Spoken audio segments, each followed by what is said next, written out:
சுரேஷ் நாயுடு பேசுகிறேன். நம்ம இந்தியாவில் மீடியாக்காரங்க பண்ணுறது ரொம்ப ஒரு கீழ்த்தனமான ஒரு வேலைகள்.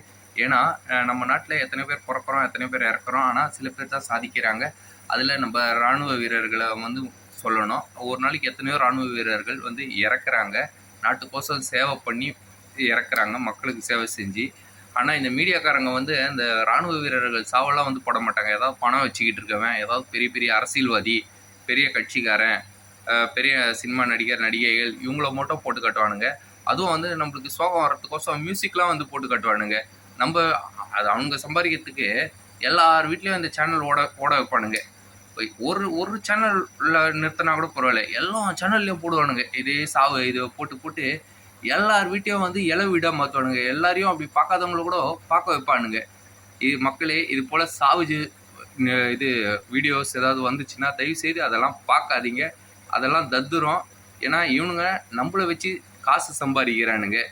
ஏன்னா எத்தனையோ கட்சிகள் இருக்குது, கட்சியில் எத்தனையோ பேர் இருக்கிறாங்க, எத்தனையோ சினிமா நடிகர்கள் நடிகைகள்லாம் இருக்கிறாங்க. அவங்க எல்லாத்தையும் போட்டுலாம் காட்ட மாட்டானுங்க.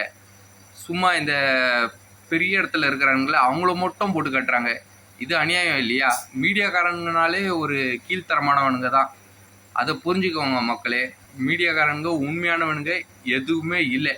எவன் காசு தரானோ, எங்கே காசு வருதோ அங்கே தான் போய் இது பண்ணுவானுங்க.